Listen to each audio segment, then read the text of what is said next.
Tell us how you got stabbed and you still show up for a meeting. Am I allowed to tell this story? Yeah, why not? Okay. You know your bucket list got stabbed? Got shot at? The shot at one is the best. So here's the problem. When I see that something's going bad, I'm like, how can I make it worse? I am guilty. I will admit on camera that every gang chant you ever heard at Zouk in the 4 years I was there, I started. So I would be like by the DJ booth, I'd be like, and the security's like, who's starting that chant every time? And I'd be like, yeah, who's starting that damn chant? And it was me like every time for 4 years.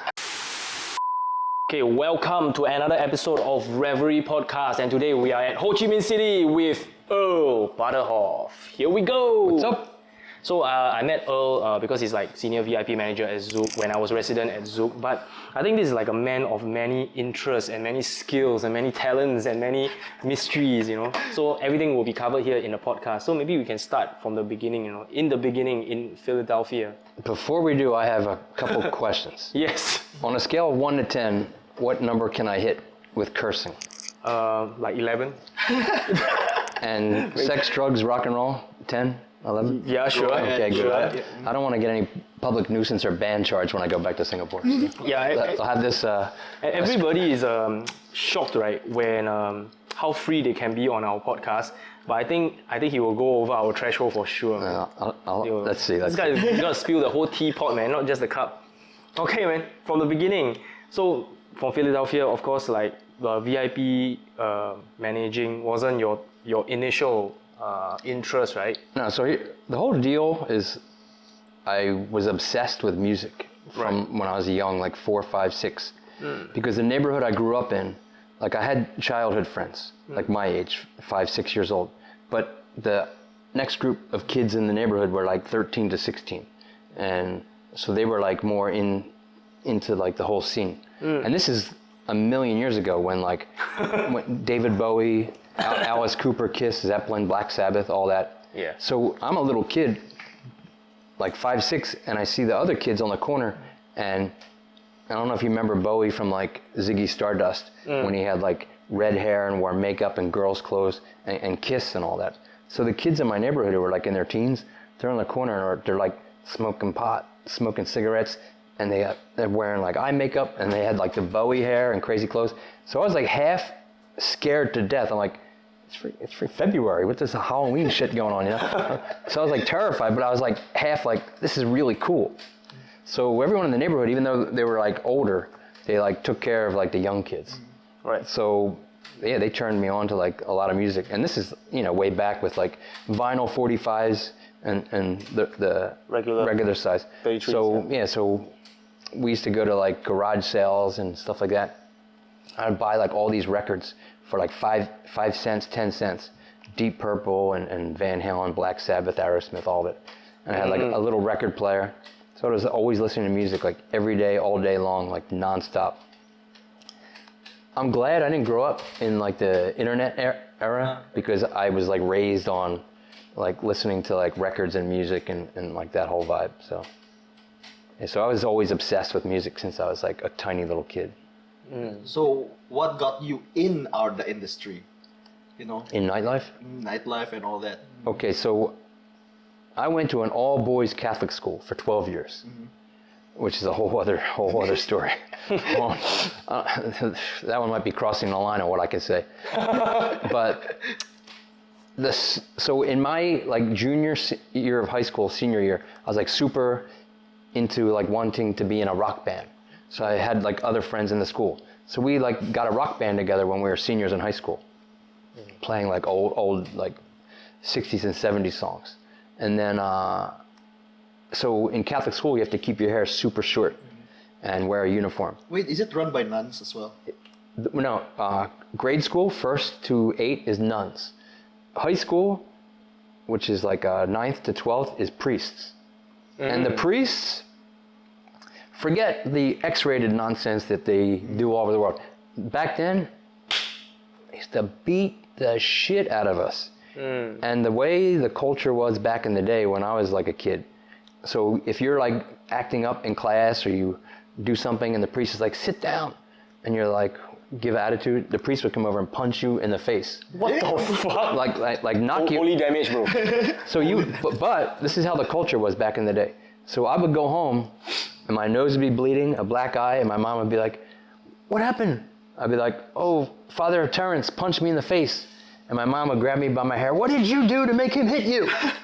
It's like, can you imagine that shit now? Oh my God, the whole school would be shut down.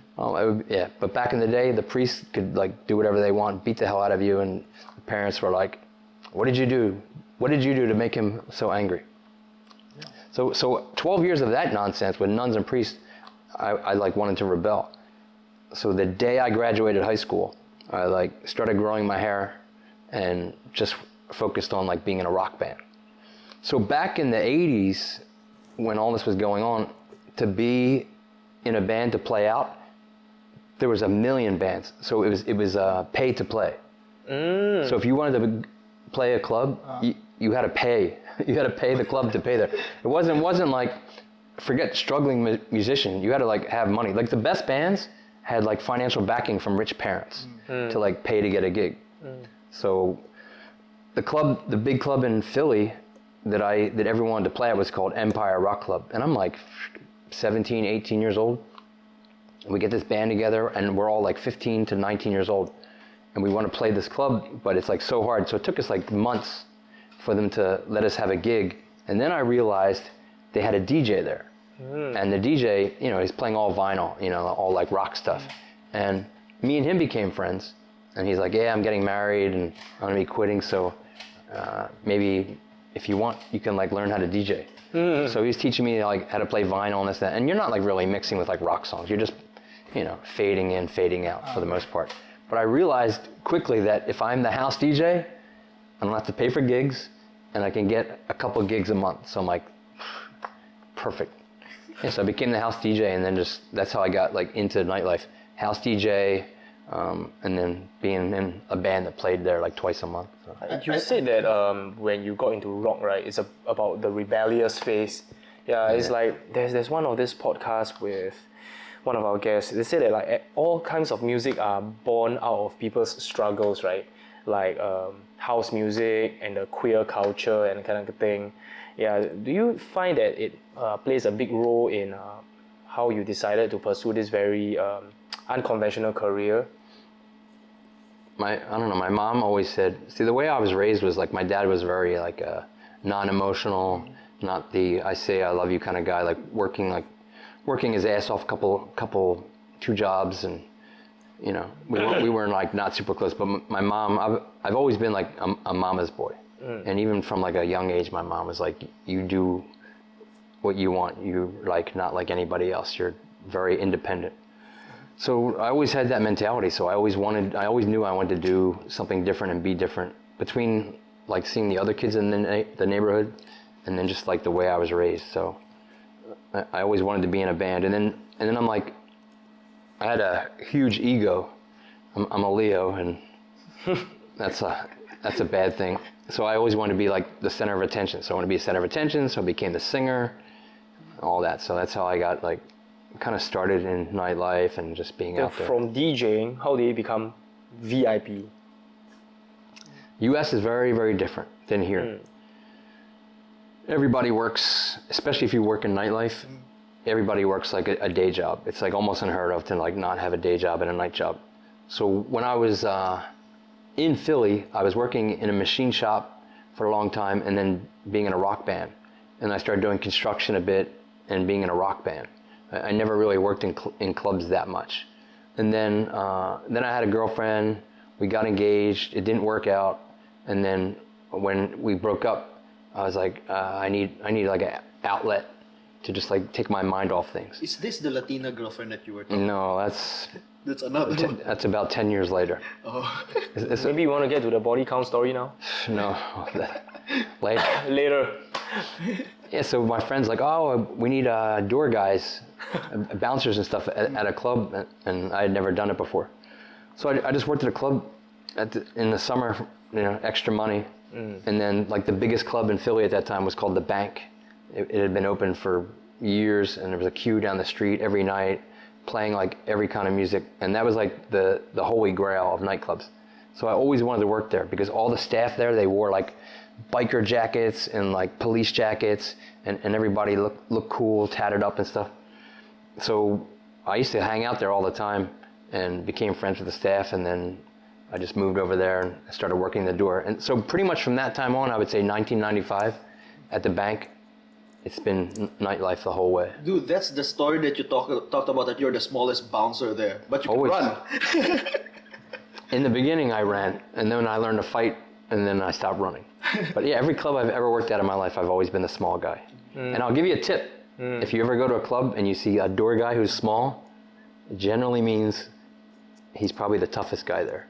Because at the door, they usually put guys that can handle themselves, like big guys. Yeah. If it's a small guy, he's probably very good, smart at talking to people and calming shit, and also fighting if he has to. Very good at fighting. Yeah. Because I watched this TikTok, and there's this part that he was talking about his the bouncer job, right? And the guys run and everything, but the big guys cannot run. Yeah. Only he can run after them. Yeah, so we had it was at the bank actually. So most of our bouncers there were like 250 to 400 pounds, and I was the only guy under 200 by a mile. So every time a guest would do something like throw a bottle at somebody or whatever, and someone had to chase them, it was always me. So the deal was, I would chase however many guys, fight them until the rest of the bouncers came. I'd be like, I'd be fighting like 4 guys going, It's like the special come forces on, where man. he goes in first. Please, at least jog or power walk. Like, you guys are taking your sweet old time. I'm fighting like 5 guys by myself, getting my ass kicked. That's how to like win them over. I was like the runner and the kind of delay the fight.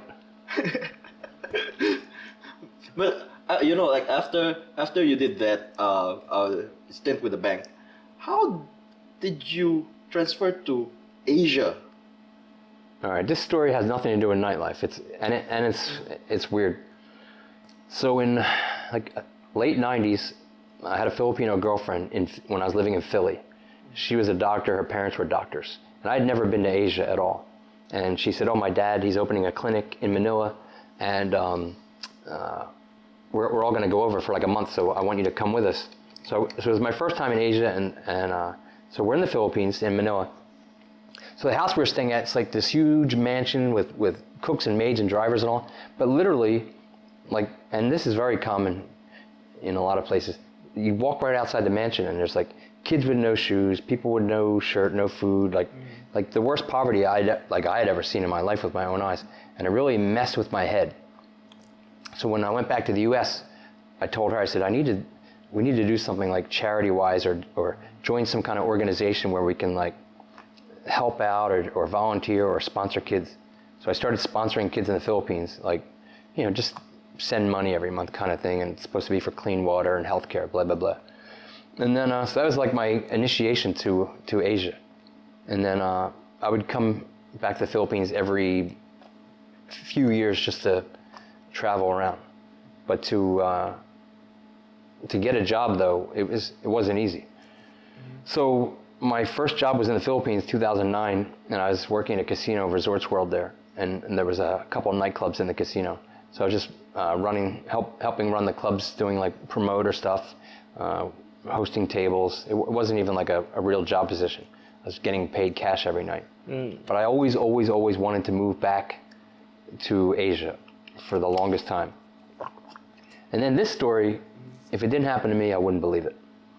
So it's, I want to say April 2011. I come home from work, I'm at like 3 in the morning, I'm watching Discovery Channel. And I see them building this state-of-the-art hotel complex that doesn't look real. It looks like it's from outer space. And it's Marina Bay Sands. And I'm like, and I remember watching Discovery Channel, the deal was it was supposed to be made in 3 years, and they knocked it out in half the time. And it didn't look real. I was like, I said, I don't know where that is. I don't know where Singapore is, but I need to work there. I need to move to Singapore. And again, I'll tell you one thing, 90% of white people think Singapore is in China. I had no idea Singapore was like its own place, like Singapore. Dude, I kid you not, I had the same mentality when I was living in Hong Kong. Then my parents said, we're gonna move to Singapore. oh, which part of China is it? I'm also thinking the same thing. Yeah. So I see it on Discovery Channel, and this is like April 2011, and I'm like, I have to move there, I have to work there, I don't know how, it's impossible, but somehow I have to. So 2 months later, the club I was working at the time was called Voyeur, and best club I ever worked at in my life. But every Sunday we did a party called at the Wave House on the beach in Pacific Beach, San Diego. And each Sunday was like Zouk out. Had 3 huge DJs, local DJs, 3,000 people for like 2 years. So that summer we had, that night, that afternoon into night, we had Skrillex when he had just started to blow up, Dada Life, TJR, you know, like probably 4 heavy hitters and a bunch of locals. And I'm hanging out before Skrillex's set.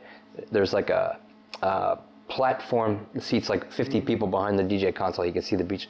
So I'm up there with like all my LA friends, and we're just shooting the shit about whatever. And the one guy goes, "Hey, don't you go to the Philippines a lot?" I said, "Yeah." He's like, "Oh, because we work in LA, and our club, we're opening a club in Asia. We work at Avalon in LA, and we're opening an Avalon in Asia, and they're looking for foreigners to go over and be managers." And I was like, "Where?" He's like, "Singapore." I was like, "This can't be real." The stars align, bro. Like, Yeah. So then it gets crazier. I'm like, "Where at in Singapore?" "Oh, Marina Bay Sands." I was like, "How in the fuck is this even like a real conversation?" and 1 month later, I'm on a plane. dude, you're in the right place at the right time, bro. One month later, so yeah, Skrillex does his set. We all hang out after, shooting the shit. The next day, I'm on the phone with the guy from Avalon, LA, and I'm in Singapore a month later. Damn. Let's sidetrack a little bit. You were saying like back in the day when you were paying to play as a band, right? You know, there's a very negative connotation now in the current era of clubbing. Do you think that it's still applicable? Like if you're really hungry, you will do it, or is actually a negative thing, negatively impact your branding? No, I think that's a problem now because of social media and people worried about what people think of them. Like people aren't willing to like hustle and get their hands dirty and struggle and go through the shit, and maybe they look like a fool for 6 months and have to sleep on someone's floor and not talk to their friends for months because they're working on tracks and stuff. Like the ones who like really make it and the ones who don't listen to the outside noise are willing to like take those risks, and like maybe to some people it's like lowering yourself by taking a shit gig and there's 2 people there and they're both your friends, but you got to do it, man. Yeah, like you got to do it. Like all those parties Steve Aoki threw in LA, they started in like these clubs that held like 25, 30 people, and then that's how he blew up, doing like that whole scene, Dimak and all that, and same with like Skrillex. He was in a hardcore band, Yep. and no one knew who he was, and all my friends kept saying, "This guy, a year from now, just watch," and yeah, he just like disappeared, quit his band. Everyone talked shit about him, like, "Why are you doing that? Why are you quitting your band? It's so popular." And now look, guy has more money than any of us will have ever, unless we hit the lottery, you know? Yeah. And he's like always top 10 to 20 in the world, headlining festivals. So yeah, you gotta struggle and not worry about like people's opinions and view on what you're up to. You know? Yeah, literally block out all the noise. Yep. Yeah. And then we can like continue from you coming to Singapore and Avalon, and then from there, I think you also work at there's this underground club, right? Pangaea. Yeah. What was that like? So for me, Avalon was the Titanic of nightclubs. Okay. I've worked at 39 clubs, and it might be the worst, or it's at least top 3 worst, because it had the potential to be the best, but they did everything wrong. Everything wrong. Example? Okay, a huge example. Most clubs, when they open, you do previews, Soft launch. tons of training, soft launches, all of it, and you work. And a lot of clubs, they don't even do a grand opening until months later. Yep. You know, you work your way in. I landed on my birthday, August 9, National Day, and they opened 3 weeks later. Oh, that's super fast. On F1. Oh my god. No rushed it, dude. no soft launch, no trainings, no trial run, none of it. Hey, it gets worse. let's have our grand opening on F1, and to make it worse, let's throw an Avalon at-large festival right across the street in the convention center with LMFAO, Bloody Beetroots, Toxic Avenger, 10 acts. Let's have a festival and a grand opening of a 3,000 pax nightclub on the same weekend during F1. God damn. Those guys are the ones that we're talking about that has money that they just throw it in and hope for the best. That's the problem, is the decisions were made by investors with a lot of money with no nightlife experience. So they basically threw everything out and, hey, we have to be open by F1. And no one could argue with them, so they just did it, and from there it was just a downward spiral I think of it's like mistakes. a huge dilemma, right? Like, for example, is it the one with the money get to decide, or the one with the skills get to decide? Because I think at the end of the day, right, whoever has the money calls the shot. But I think it is on the onus of the person with the money, right, to pass the authority over the people with the experience and the skill, and that's how you make a business work. It's rarely that way. But it's rarely, right? Actually, trust the people that you're hiring. Yeah. If you're not skilled or you're not experienced on doing the thing, and you already hired someone that's really experienced in doing the thing, at least trust the person, dude. If you micromanage, it's going to be a failure. And if you needed to delegate and trust the people you hired to do the things you hired them for. But like you said, Pangaea, total opposite. So Avalon is like this pyramid in the water, right in the middle of the bay, and Pangaea was under it. How they built it was insane. It's a crazy club. Yeah, to build a club in the water and underneath.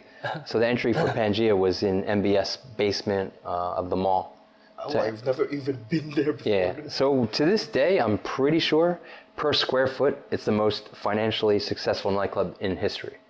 It's very small, but dude, you go in there and there's people dropping 50K at this table, 80K at that table, and then the owner, to this day, still the best owner I ever worked for in my life, Michael and Sabrina, husband and wife team at the time. Best owners. Hired a bunch of people. Hey, go do your job. Let's throw a good party. I'm going to be hanging out at my table. So Michael had a table in Pangaea called Dragon Table, and it was his table. So he would sit up here and chill. And if he wanted his table, hey, then make a good offer. You can have my table for the night. So it was like a pissing match. Guys would come from Dubai or New Delhi or Hong Kong, wherever, and they'd be like, oh, I'm going to get Michael's table. And they would have like a bidding war and get his table. And the cool thing about Michael, he'd be like, hey, congrats, you can have my table. And 9 times out of 10, they want him to hang out and drink and party, and his wife was super cool, like a celebrity type. They were so cool. So the reason they succeeded, they were open Pangaea was open about 3 years, was they did everything right. They trained for months and months and months and months before. They did everything on point. They were ready. Yeah. But Avalon, oh man. But is it same owners though? Avalon? No. It's like a same complex, right? Same complex. By right, the companies were kind of in a collab, but it was separate entities as far as how things were run. It was pretty much opposite. How did it got abolished? How did Pangaea stop operating? Pangaea stopped because it basically just ran its course. I think they're open 3+ years, and clubs like that are super popular and trending and whatnot. It's not like now.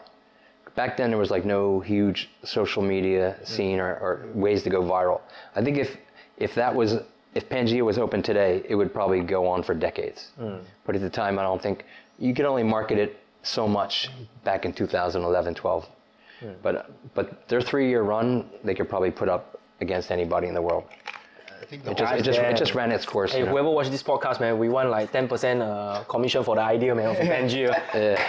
Dude, I think the owners there really made money, bro. But they did everything right, and they were the best to work for. And then they opened Pangaea in Manila, and then I went and worked for them in Manila, in the casino. So how was the parties in Manila?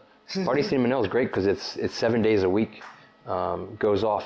People always ask, everywhere I've lived or everywhere I've worked, what's my craziest story? The craziest thing, and this might not even be the craziest, but it's the first thing that pops in my head. The craziest thing about Manila, when people are like, what's the scene like? This is what it's like.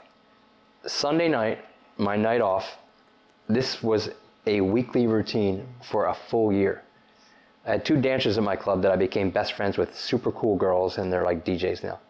So every Sunday they'd be like, hey, tonight let's go to Malate, which is kind of like the gangster area a little bit. Let's get Korean barbecue and then go bar hopping. So we go get Korean barbecue and then walk around and see what clubs and bars look lit and go check them out. So we'd go to this one club called Z6. It's like a Chinese like techno club, packed, Sunday night, 500 people in there. So we're there till like 5 o'clock in the morning, and I think like the day's done. And they're like, oh, let's go to my friend's place. I'm like, it's 5:30 in the morning. No, you'll like this one. I said, what is it? Oh, it's called King of the Night. I said, like describe it. It's a gay midget hip hop bar. I was like, what? I'm like, what? I'm like, all those words don't... In one sentence, bro. This is either going to be the worst experience of my life or the best. I can tell you it was the best. So we go in, we sit down, we have like a sofa. The dance floor is like, it's about, a meter off the ground. And all the sofas are around in a rectangle. So I see like all these guys breakdancing and doing hip hop, and the party's lit, the music's good, all good. Next thing I know, I see like 5 midgets come out, and they're twerking and doing head spins and backflips. I was like, where am I right now? And there's like, and they're gay. They're all like grinding each other, turning each other upside down, doing acts that should never be done in public ever. And I was like, what planet am I on? But this is the best night of my life. A gay midget hip hop club, and it's full of Koreans. all Koreans, like 10 girls and me. I was like, and we went there like every Sunday for a year. So here's the craziest part of the whole story, as if it's not weird enough. So they knew one of the midgets, and he would come over at our table, and he's like dancing and like having a dance battle and drinking with us and all. So the bill comes at the end of the night, and I see like 5 San Miguel, 10 Red Horse, French fries, blah, blah, blah. And then I see at the bottom, like 1,000 peso, which is like 20 US. I see a 1,000 peso fee with like some abbreviations. And it says MF. And I'm like, MF, what's... So I said to the lady, I go, what's this fee? And she's like, oh, midget fee. Midget fee. I'm like, midget fee? Yeah. I go, for what? Oh, he was at your table entertaining. I'm like, you got a goddamn midget fee? I'm like, you need to put a fucking sign outside about a midget fee. You just can't like throw that out. I'm like, I'll pay it because it was great, but what the hell, midget fee? I'm like, can you even say that word anymore? I just got to know about, because they call, like for DJ set, when we DJ there, they call our fee TF. Yeah, TF, talent fee. But I didn't know this. So you knew what the F was, and when I said the M, you kind of had an idea. I had Right. It's Wow. like another planet there. So the Manila part is before Singapore? Before and after. So I was in Manila. Yeah, I was in Manila 2009, and Singapore 11 and 12, and then Manila again 14 to 16, and then Zouk after that. Zouk after that. Yeah. Right, so maybe we can move on to the Zouk chapter. So how did that happen? I think you worked in Resort World before, right? No, they didn't. Zouk didn't even know that. So this, right. I swear, every story I tell you, if it didn't happen to me, I wouldn't believe any of it. So I'm in Manila. I was done at Pangaea because the casino had a buyout of the property. So I wasn't working for like 6 months. So I was just traveling around, going all over it. And I actually had a job in Boracay. Yeah, they were opening a beach club there. So I was going back and forth from Manila to Boracay and just traveling around, just like chilling for 6 months.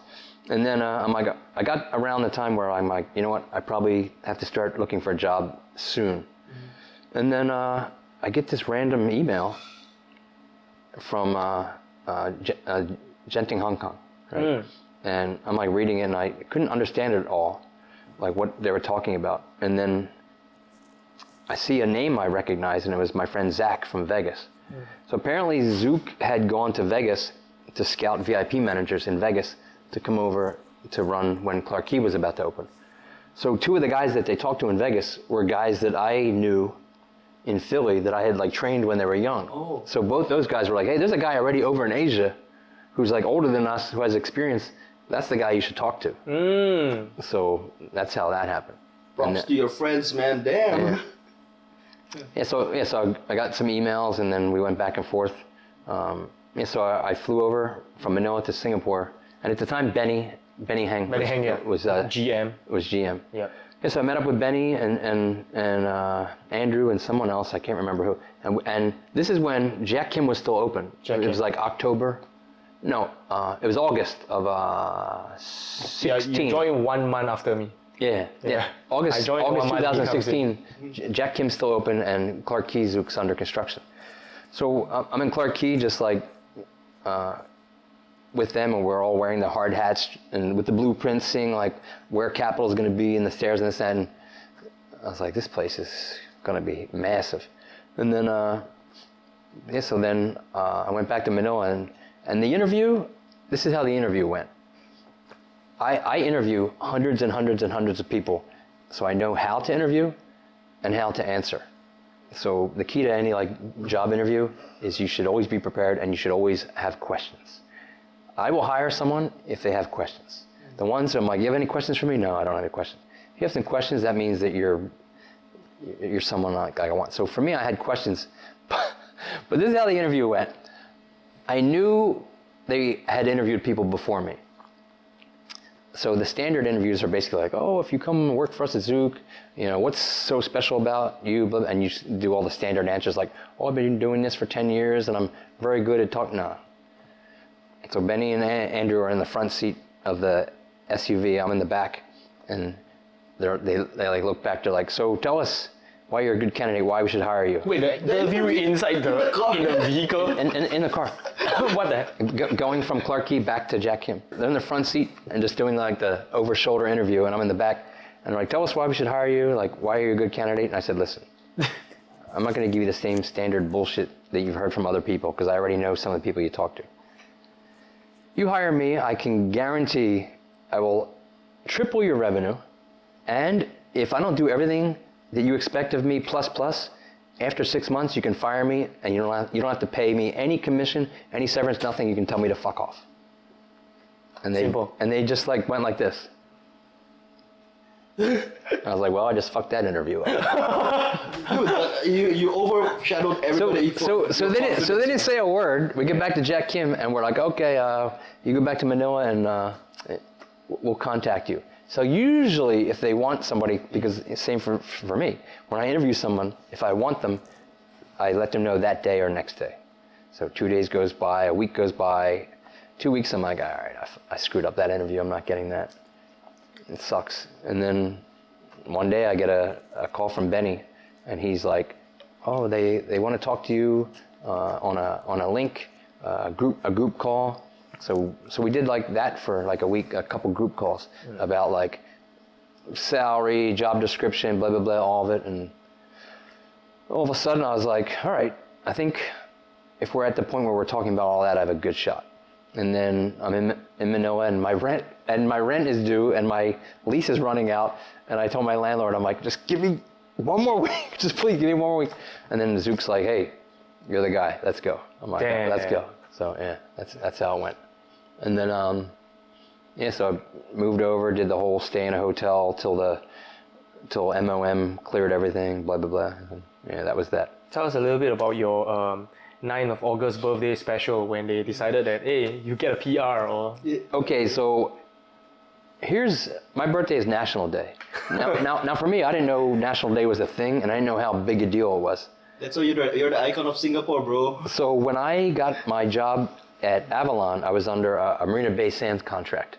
So when I went to MOM with my contract, the first thing they said is, you have no certificates, you have no degrees, blah, blah, blah. Cannot, I don't think you, this is going to be a problem. And then two of the ladies, they're looking at my contract, they go, oh, hey, your birthday is National Day. I'm like, well, is that a good thing? They're like, yeah, it's a big deal here. I said, if you don't approve it, that's bad luck. And so they're talking to each other in Mandarin. I'm like, oh man.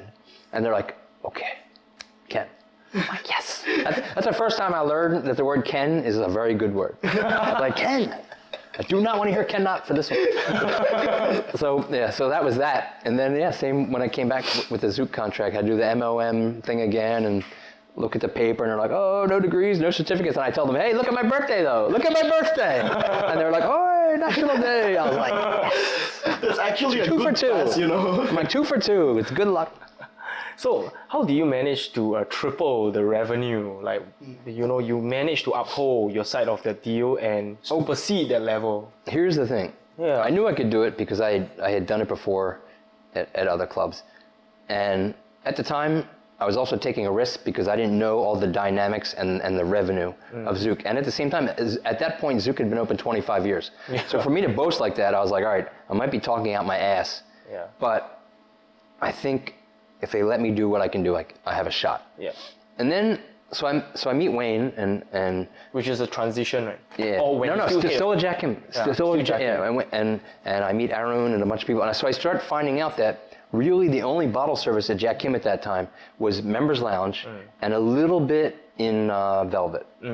So it wasn't crazy. So when I saw like the monthly revenue and then realized we were going to move to Clarke Quay in a bigger space that was more oriented to bottle services, I was like, easy. It's going to be more like focused on that, so it should be easy. Because members, like you go up in members and you see like, a couple bottles here and you never saw like any crazy trade and none of that. So I knew it was achievable for sure. Were you the guy that introduced all these new kinds of ways to make money? Like, are you the one that's doing that? Like for example, like all these trays or whatever. Like trays of shots or all this stuff. The thing I loved about working at Zouk was I don't think any one person can take credit for stuff.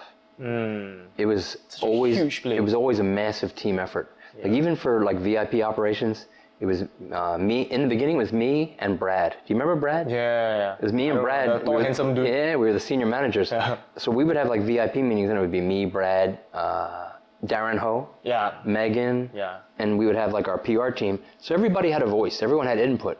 So when we had like ideas and things, that we would bounce it off Paul and Arun. So all the departments. That's why Zouk at that point was open 25 years, and now it's what 32 years.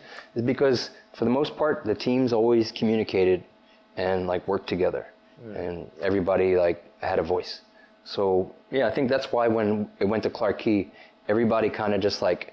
It was like a refresher, like they started clean, like a clean slate, and we're like, okay, because there was some pushback here and there on doing like the bottle rituals and the bottle girls and the outfits and the props and all that, and because it hadn't been done before, and there was like some big pushback, but I have to credit like Paul and Arun for being like super open-minded and being like, hey, this is the direction that we want to go, and let's give it a shot, and let's all work together. Oh, they're all really open to all new things, like they really want to try new stuff. Yeah, new gimmicks. You always saw they were doing like the sour plum shots, and then they started doing it by bottles, and then the tray of drinks, and just always, and the jugs. They had the jugs for a long time. Correct. So yeah, for me, Zouk was always like trying to like have a new concept or new idea that the local market and overseas guests would kind of, like, and this. Especially hard, right? Because Singapore is so restrictive with so many laws, right? Yeah. And then you're trying to innovate, and there's so many. There's a cap.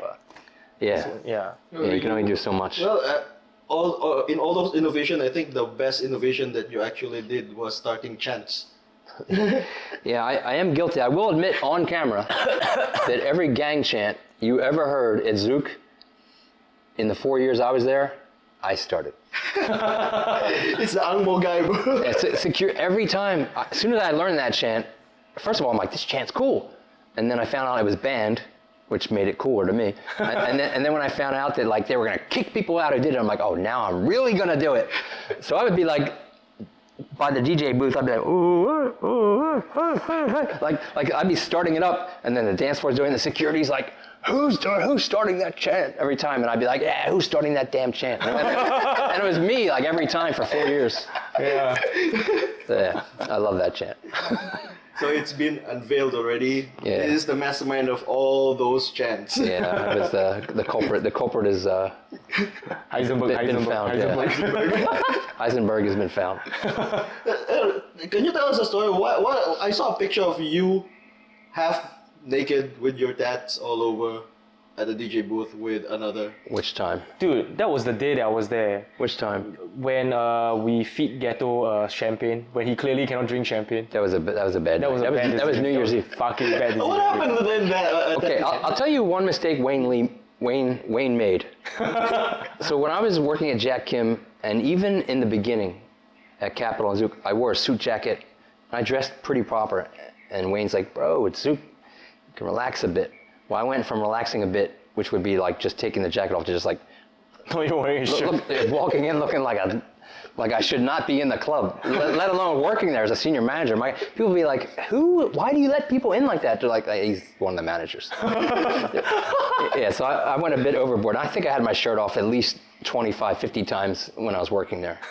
Yeah, the New Year's Eve thing with me and Ghetto, oh my God. No, so actually, if a lot of you guys do not know, right, DJ Ghetto can drink a lot, but only beer. He cannot drink anything other than beer. Only beer. So I was like, hey, it's New Year's Eve, man. Let's have some champagne, you know. And I don't know why, but all the residents were playing at that night. So it's like me, Ghetto, Hong, Jeremy Boon. And then beside, everybody's like popping like 50 champagne. So they're like, hey, you want some? So we got like 3 bottles here, 3 bottles here. I'm like loaded, you know. I'm like, hey, Ghetto, just one. I just feed him 1 glass of champagne. He has a lot of pushback. But then he's like, just one. After just one, right? God damn it. Then Earl has to show up. Yeah, so, make it 10 times worse. Yeah, I made it worse. So here's the problem. When I see that something's going bad, I'm like, how can I make it worse? so what the fuck, man? So I see Ghetto on the console, and I think Hong was playing. It was either Hong was playing at that time. Yeah, because I think Jeremy just gave up and he wanted to be anywhere near it. So I think Hong was playing. So Ghetto's on the console, and I think either Charles or Kia had the cryo gun. Yeah. And are spraying it. Charles. So then I come, and I got the gun. I'm super drunk, so I'm up on the thing. And I remember everyone saying, don't spray people in the face because it cuts them, it makes them bleed. And I'm like, I'm spraying everyone in the face. It's New Year's Eve. I was like blasting people right in the mouth, mouth's open, right in the mouth, everything. So Ghetto's on this side, and he's got his shirt off, and he's chugging champagne. I take my shirt off. So now, you know Ghetto, like, especially back then, all the girls were like, oh my God, Ghetto. So, you know, Ghetto's up there with no shirt on. So he takes his t-shirt and he throws it, but it goes into Z3, into the table. And I had like this ugly black and white sweater on. I took my sweater and threw it into the crowd and never got it back. A couple days later, all these girls are like, some girl has your sweater and she's on Instagram and she says she sleeps with it every night, and she posts, I sleep with Ghetto's sweater every night. It smells so nice. And then people are like, that's the Angmo guy with the tattoo sweater. And she's like, oh no, I've been sleeping with it for 3 days. And she returned it, dry cleaned and folded to the office. Power to her. And then I was so crazy. So Ghetto was like taking off his shirt, putting it back on, taking off his shirt, putting it back on, and until he eventually threw it. And then the shirt was like correct, and then reverse, then correct, and reverse. And then people kept bringing Zouk out shirts for me and him to put on, saying you guys can't be with no shirt on. And they kept giving us Zouk out shirts, and we put those on, and then we throw those out. And then they would get whatever random, whatever random other shirt they could find, put a Mambo shirt, and we throw that out. They were running out of shirts. We got service shirts with buttons to throw them. They were just like, But the thing is, if you take off your shirt, right, you still look like you got a shirt on. I know. we both have so many tattoos that still look like a shirt. Yeah, at first I was like, guys, no. Then I'm like, okay, fuck it. I'm just gonna drink. I think everyone gave up that night. After that, you should talk about after that, man. After that, they are so drunk, right? Until I had to like carry Ghetto out. But then he was like heavy, right? So I was like, okay, taking a break at the green room, the artist room. And then suddenly somebody opened the door. You came crawling through the door. And then got 2 motherfuckers beside me crawling. I'm like, oh, fuck. The worst nights for me was my birthday nights. Yeah. Because it's National Day and it's my birthday. So people were like literally trying to kill me. Like literally trying to kill me, just destroying me. So I remember the 2019 birthday. So again, I was living off of Mohammed Sultan, so I just walked. I walked home and someone found me in the bushes next to UE Square. And they said they only knew it was me because my feet were sticking out and I was wearing Jordans. That's the only way they knew. So they pulled me out and I had no shirt on and I had tied to the back of my pants was a pink birthday princess balloon and it was still floating through the bush. And they like pull me out with this balloon, no shirt, and they're like, "It's the guy from Zouk." So I tell them, I said, "I just live here at Tong Wat, just carry me, please." So they just like dragged me up the street, put me in my house. Yeah, my birthdays were always a disaster, man. Yeah. Well, you almost made it. Yeah, I made it like 75% of the way. Close enough. I think. And I went to the gym 6 hours later, by the way. Everyone in the gym's like, "I just saw you on Instagram 6 hours ago. How are you in the gym?" I'm like, "Don't ask. Don't ask." There's no hangover, whatever. Nah, I never get hangovers. Shit. Okay, so since COVID, I get hangovers. Before COVID, I could drink all night, no sleep, go straight to the gym on 3 hours, no problem. I got back surgery at what's that? It's on Orchard, Paragon, Paragon Medical. Yeah. I got back surgery on my spine at Paragon, right, on a Wednesday, and they gave me 10 days MC. I've never taken a sick day in my life, day or night, ever. So I get surgery. They tell me I have to stay overnight. I get in bed. I pull the IVs out, pull everything out, go home, get dressed, go to Zouk, and I'm all stitched up, a complete mess, and drinking the whole thing, jumping up and down, acting like an idiot. I can feel like blood coming out. The next day, Blood or alcohol coming out. the next day, the doctor calls me, and she's like, "Are you on MC?" I said, "Yeah." She's like, "You weren't at Zouk last night?" I'm like, "No." She's like, "You weren't jumping up and down on tables and drinking out of bottles?" I'm like, "No." She's like, "Well, my nurses went there and they have video of you doing it. Do you want me to send you the video?" I was like, "Are you sure it's me?" She's like, "It's you." I was like, "Fuck. God damn it, man." Yeah. Dude, so this is a question that everybody, like whenever they look at you, they think that you do this. But drugs and everything. Never. You don't smoke. You don't do drugs. Never smoked cigarettes. Never did drugs. I never even had a sip of alcohol until I was 26.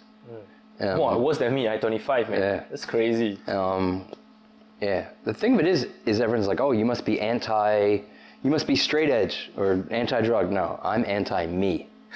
Because I know if I do something, I'll be that guy. Yeah. Like if I were into weed, Snoop would be like, "Yo, man, you smoke a little bit too much weed." like You become Wiz Khalifa. Yeah, like I know me. So I don't do shit because I know I have no like limit. Right. That's number one. Number two, it's just like I always feel that I always have to be in control. Like I don't want to put myself like not in control.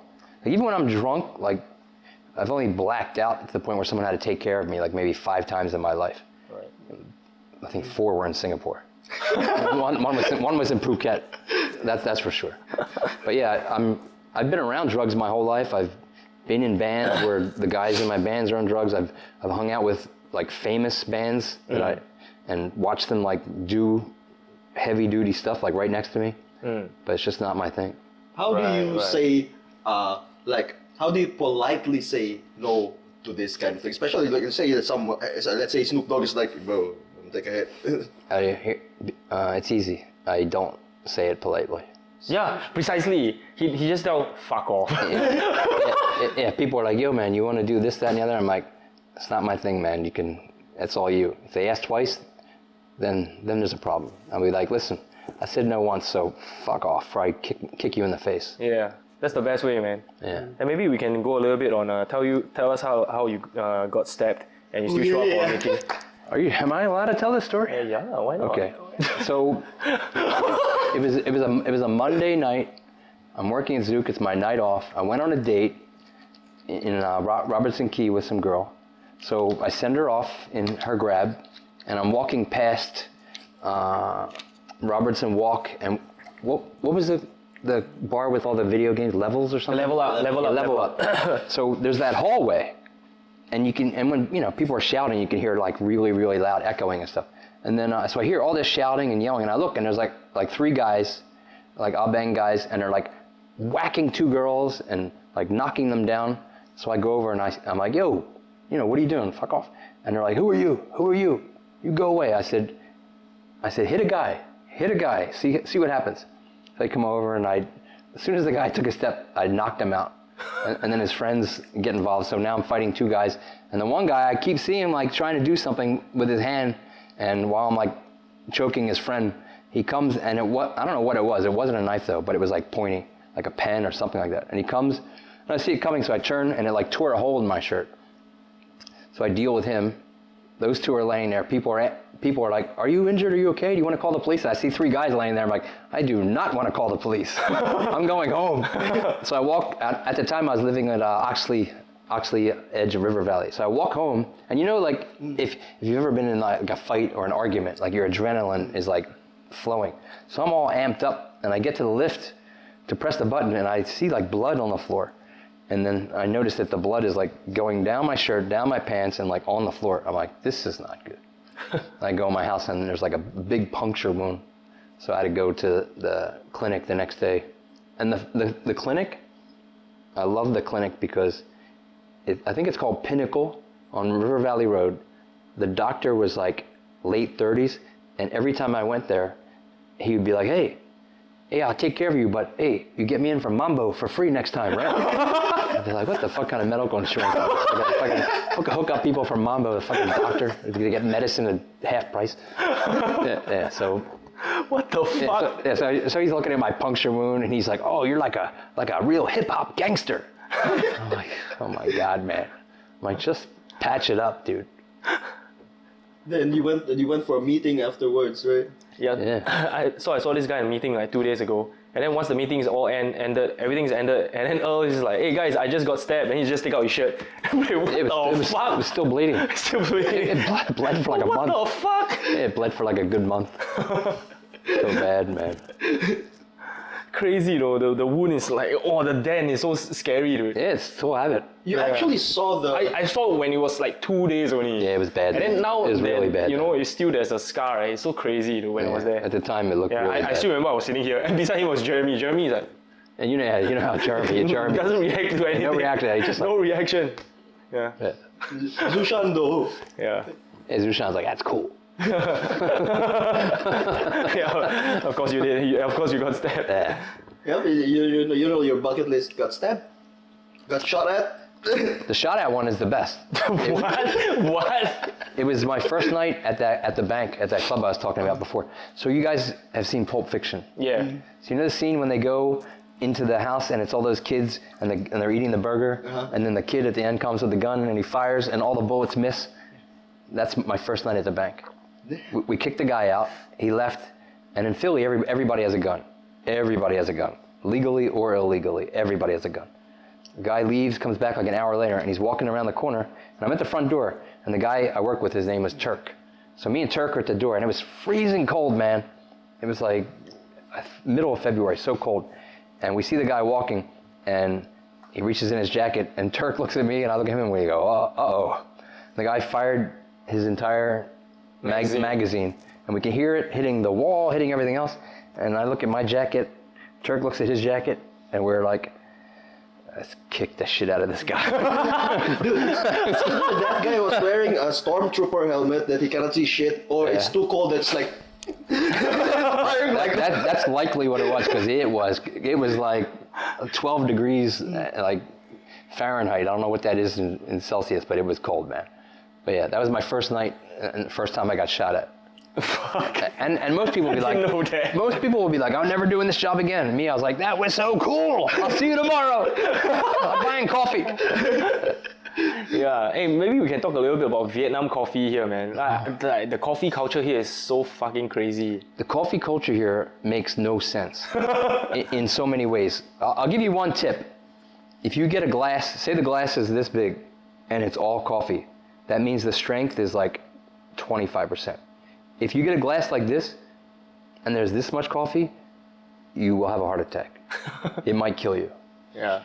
They know what's strong and what's not strong. The ones that have like hardly any are the strongest coffee you will ever have in your life. Like all the espresso, small cups. Yeah, man, they're no joke. But the coffee culture here is insane in that every neighborhood, every street, every area, coffee shop, coffee shop, coffee shop, coffee shop. Packed packed. 7 days a week, rain, doesn't matter.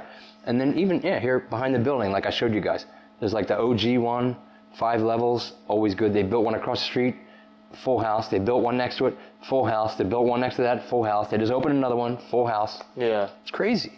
Is there such a thing as too much coffee? Hell no. So the guy I introduced... This motherfucker drinks like 10 coffee. Yeah, I'm right there with you. There's no such thing as too much. Yeah. So the guy I introduced you to, Tung Yeah. Tim, anyway, Bougie, Tung Tim's our head DJ here. So me and him, we have coffee all the time. Yeah. So every time my meetings are done, he's like waiting for me downstairs. He's like, do you want to have coffee? I'm like, I just had coffee. He's like, so no? I'm like, I'll be right down. I said, why do you ask? You know I'm never, ever going to say no, ever. Yeah, you can never have too much. But the thing that's cool, especially like the neighborhood I live in, which is like super local, is you walk down the streets or the alleys, and it's just houses. It's people's like living room, and it's just open. So during the day in the morning, there'll be like 6 chairs outside and 2 tables, and they have coffee. In the afternoon, they sell the hats or some T-shirts. Then at night, they're selling like seafood or whatever. It's like the people in Vietnam, they are resilient, man. They know how to hustle. They know how to make a buck.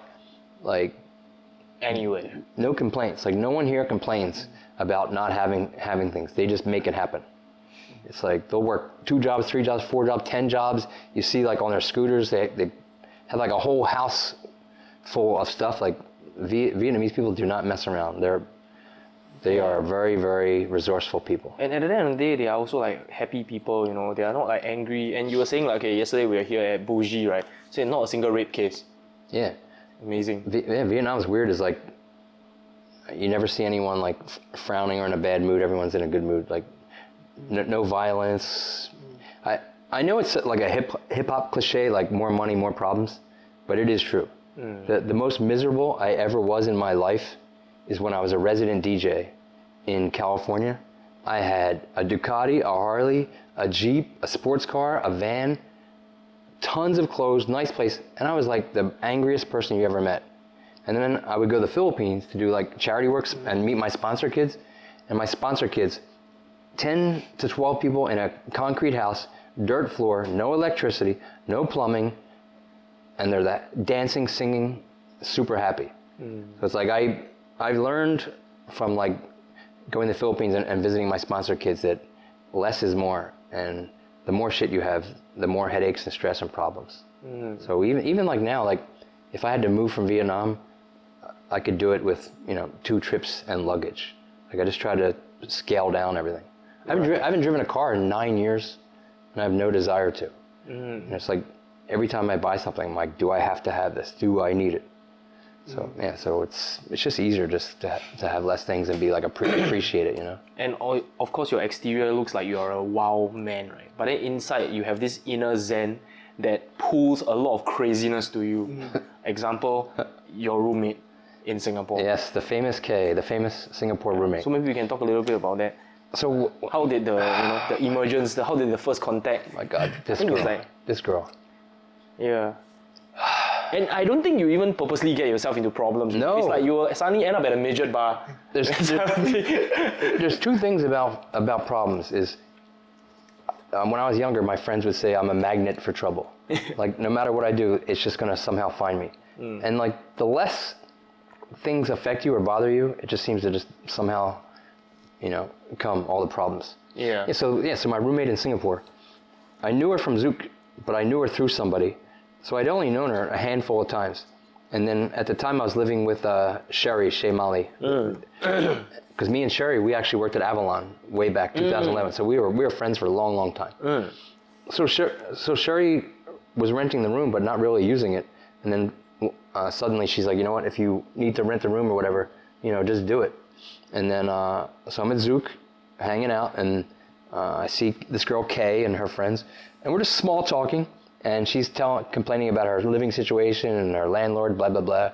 And like an idiot, I'm like, oh, I might have an extra room, but I'm not sure if I want to rent it, but I'll let you know if I do. And to her, that's like, that's all she needs to hear. So I said, she's like, oh, can I come look at it? I said, listen, there's no reason to look at it because I'm 90% not going to rent it. Let me just look at it, and if you decide, then okay. I said, you can look at it, but if I decide, maybe 1 month from now, 2 months from now, I don't know. And she's like, okay. She comes and looks, and she's like, oh, looks okay. Oh, I have my own toilet. Okay, I'll take it. I said, no. You're not listening. I'm not renting the room. If I am, I will let you know. And she's like, okay, you let me know. So she leaves. This is like late afternoon. Yeah. And then that night, after midnight, ding dong, ding dong, ding dong, ding dong. I'm like, who is this? Because how did they get into the building, first of all? There's a gate and everything. I open the door and it's her with all her luggage and boxes. Yeah. I was like, this is a bad sign. I'm like, what are you doing? I decided I'm moving in. I'm like, it doesn't work that way. And she's like, I've had problems with my landlord. I don't have anywhere to go. It's like, oh my God. So I said, okay, you can stay because it's 1 o'clock in the morning. You can stay overnight. But tomorrow, I don't know. We have to talk about it. The next day comes. She slept through the whole day, so I couldn't talk to her. Then she kept hiding in the room, so I couldn't talk to her. And she was like, basically being like a ninja, just like trying to be invisible, so I couldn't have the conversation with her. So she's in there for like a full week. And finally, after like we did finally talk, I was like, all right, she doesn't make any noise. She's almost invisible. Maybe. I'll give it the whole month. Let's see. And the whole month, she never came out of the room, never did anything. I'm like, all right, if she's going to pay rent and be like that, this is like living with a cat, you know? So I said, okay, let's do this. And then once we started living together, oh my God, man. I've never experienced anything. It was a circus. Every day was a circus. Leaving the door unlocked, leaving the key in the door, coming home drunk, a trail of money from the lift to the house, bringing over dogs, bringing over random people, sneaking Dorian. That was my rule. No people in the house, no parties. Don't make a mess in the kitchen and living room. No Dorian. So she kept bringing Dorian in and shoving it. This was her idea of hiding it, putting it under my food.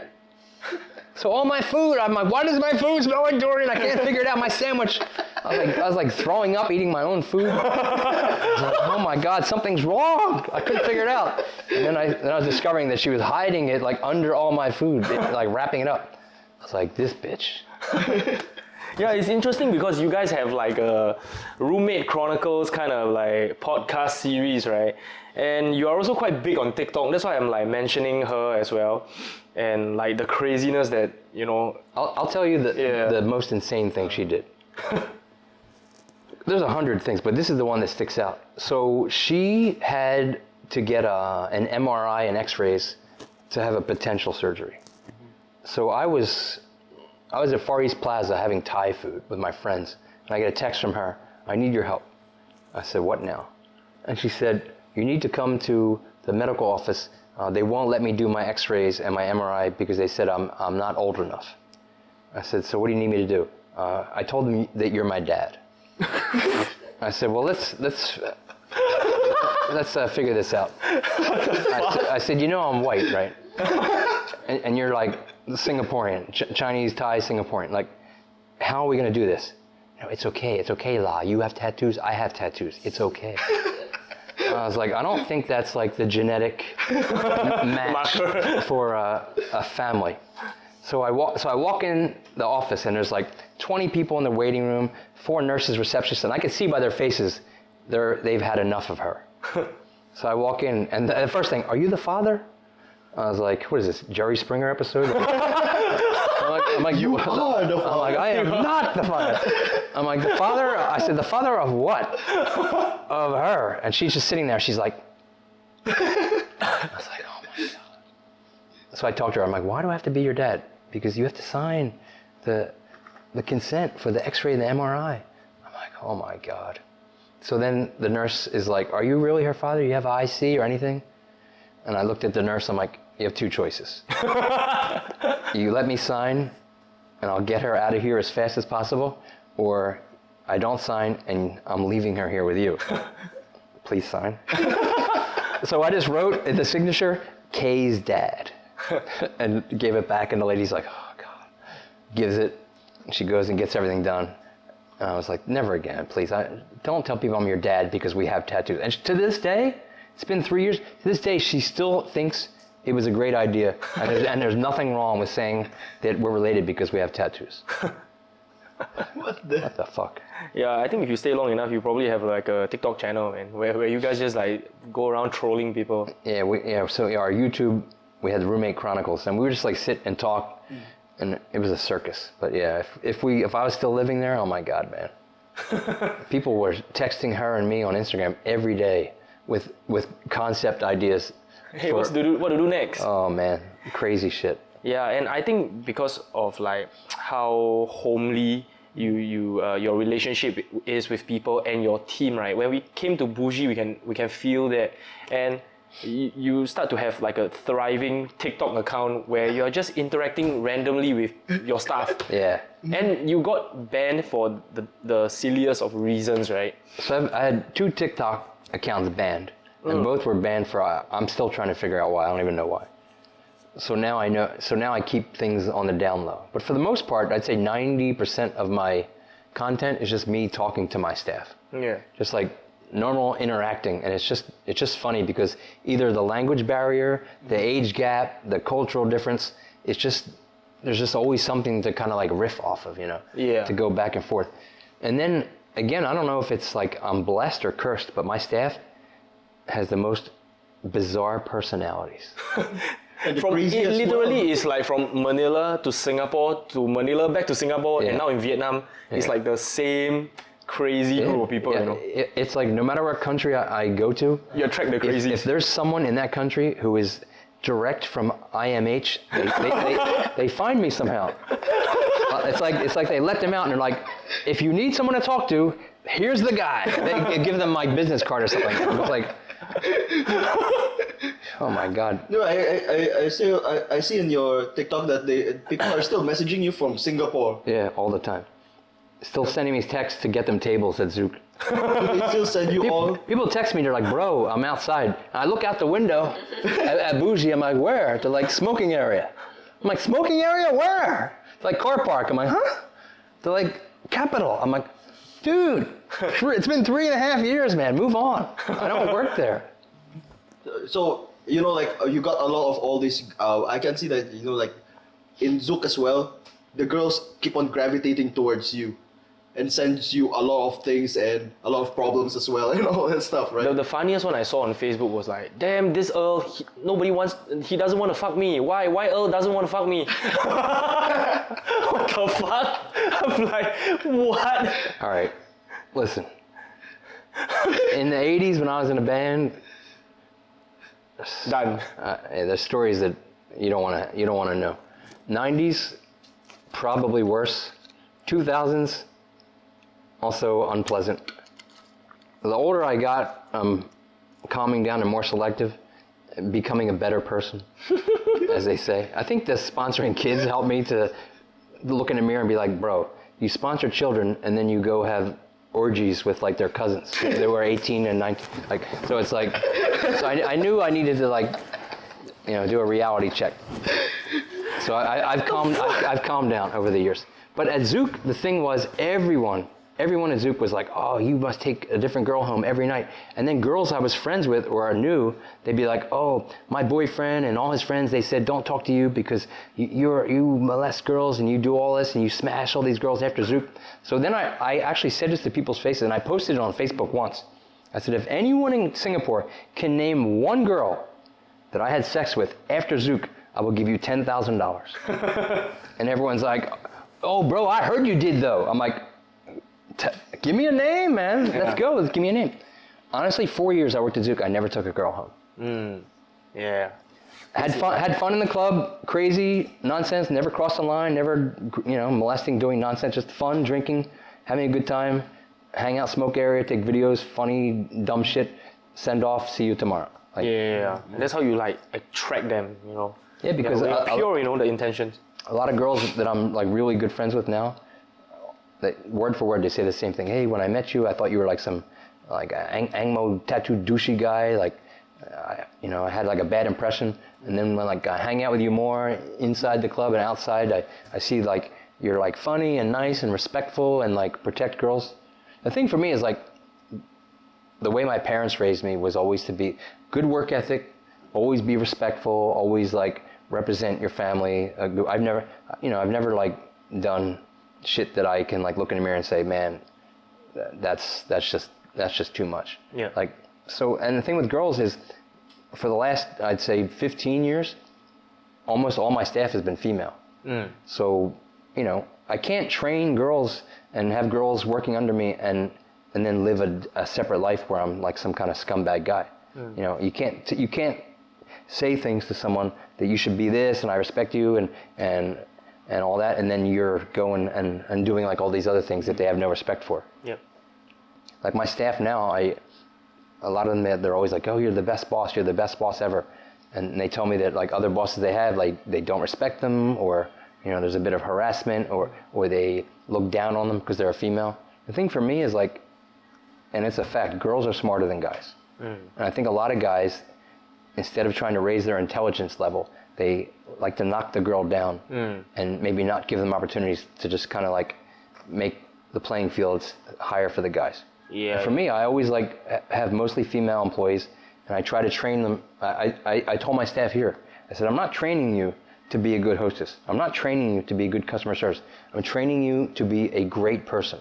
If I can train you to be a great person and like have a good life and good work ethic and represent yourself well and the club and your family, then all the work stuff You will translate, you know. Yeah, becomes secondary. So they understand it. Yeah, and it's true when, you know, your staff are not working for you anymore, they still come back to find you. Yeah. Just for fun. Yeah, all those girls last night. Yeah. They're all yogurt and stuff. yeah, they're all former staff. Yeah. All of them. Yeah. Does MINISTOP come and find you as well? No, she's living in another town. We'll get to that in 1 second, but I'll tell you a fact about me that I can guarantee you no other manager in nightlife can say. I have fired between 50 and 60 people in my life, and I'm still friends with every one of them. Everyone I ever fired, I'm friends with. Hang out with, drink, friends with. Because maybe they were angry for a month. Hey, this guy fired me. It's wrong, blah, blah, blah.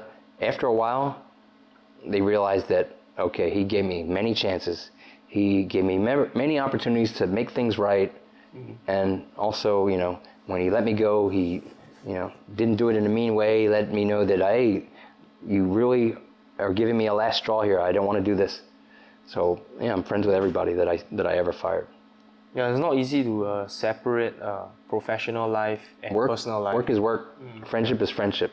Yeah. I try to not hire friends first of all because, you know, I don't want any kind of clash that way and favoritism. Yeah. But along the way, most of my staff in the past 15 years, I've become super, super close with and friendly with. But I can have that dynamic and be their friend, but at the same time, I can be their boss, scold them, fire them, and, you know, sort them out. I never mix. You actually compartmentalize everything. Yeah, I never mix both. Trust me, everyone that I hang out with on a daily basis who works for me, they will tell you that I scold them big time, and I make them cry sometimes. I'm so mean. But the next day, we're still having a meal together, you know. Yeah, I saw it's like you were, when we were walking past this place, it's like everybody's like just really, you know, happy to really see you, you know. Yeah. Did you like ever once like thought of opening your own club?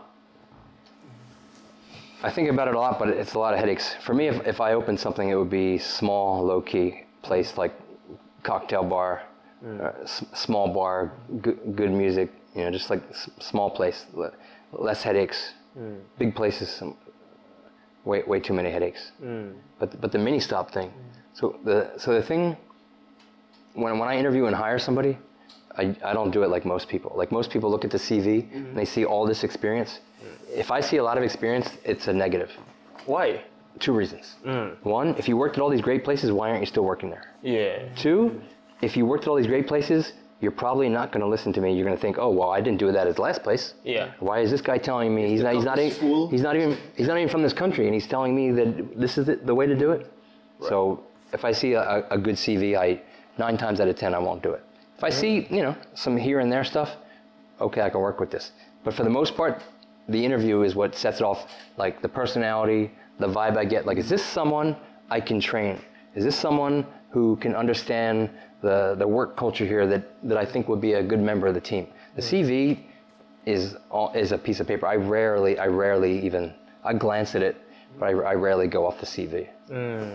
Like MINISTOP. So MINISTOP has like become famous on my TikTok and Instagram.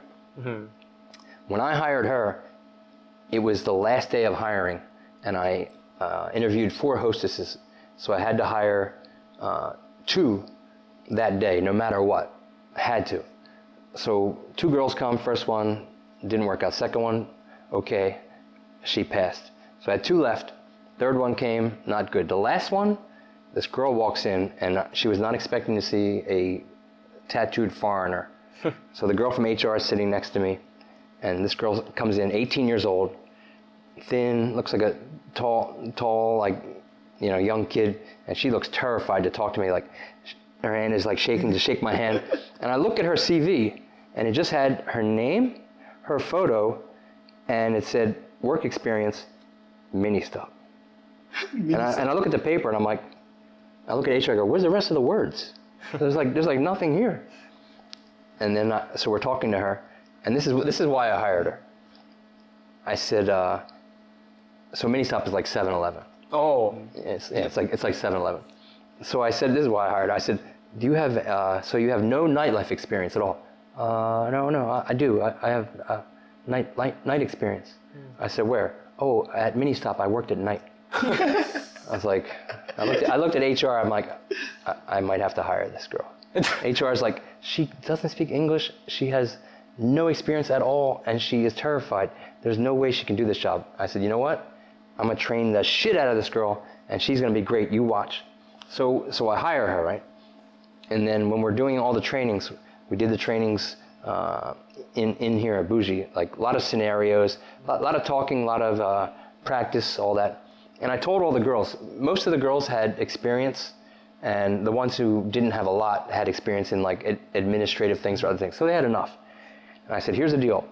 This girl here and her, again, I can't do Vietnamese names. I just can't pronounce them. I said, your new name is MINISTOP. And she's like, huh? And everyone's laughing. So that's when I nicknamed her MINISTOP, and that's been her name ever since. Even on Instagram, she changed her name to MINISTOP. So I told all the girls, I said, look, she's the weak link on the team. Doesn't speak English, 18 years old, and no experience whatsoever. Our whole team, she's our whole team. You all need to support her, build her up, help her out. Everybody needs to like be on the same page here. I said, whoever's here, I don't care. The ones who are here, I need to come up. So yeah, the whole team gravitated towards her, really helped her out, trained her up. As soon as we opened, within 1 month, all the other hostesses were like, she's better than us. We've been doing this for 4 years, and she is better than us. All the guests, same thing. And all the guests, hey, that's MINISTOP from TikTok. MINISTOP is so good. She's so friendly, and walking everyone to the table. She's so nice. Yeah. Great hostess. But I trained her too good. Yeah. Her family family has her managing the family business because I think I trained her too good. But yeah, she was the best. So everybody here, what's the percentage of English speakers? Very low. Very low, right? 10-20%. It's tough, man. See, the Philippines was easy. English is the first language. Right. And a lot of people don't know that. Everybody speaks English. You can go on an island and there's 8 people on the island and they'll speak English. Right. And then Singapore, everybody speaks English. So when I came here, oh man, like hardly anybody speaks English. And the ones who do, for the most part, it's like limited. Half. Yeah. So it's definitely a challenge for me. This is like I've been working in clubs for 39 years, and this is my 39th club. And this is by far the biggest challenge I ever had. And I have good days, I have bad days, but I'm gonna stick it out, and because I know the end. I can look at myself and be like, you know what, this was my biggest challenge, and I made it work. So it's getting better. But before you came here, right? Let's rewind back to your Zouk days and COVID. Yeah. Oh my God, what a disaster. What Holy happened shit. in all that time? Because you suddenly disappeared, and suddenly the next thing I know, hey, Earl's in Vietnam. What the fuck? Yeah, the club is so popping. Yeah, I the sound disappeared. system, all is perfect. It must take a long time for you to get here. All right. So I remember when COVID started, it was like a rumor.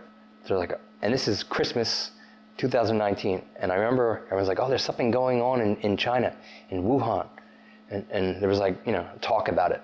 And I remember January 2020, everyone was kind of like, oh, there's a lot of China guests coming to Singapore, and what should we do? What should we not do? What can we say? What can we not say? What's going on? And then February, I think, is when Singapore really started to get their asses kicked a bit and be like, oh, what do we need to do? Social distancing and temperature checks and blah, blah, blah. And then I think, if I remember right, the last day of nightlife was March 25th, Yes. 2020. And so at that point, 28th or 25th. yeah, around then. So at that point, it's like, all right, we're F&B, we're nightlife. You can only work from home. Like, what can you even do, you know? And then you can only be in the office a certain amount of time, and then they shut down the offices, so you couldn't even be there.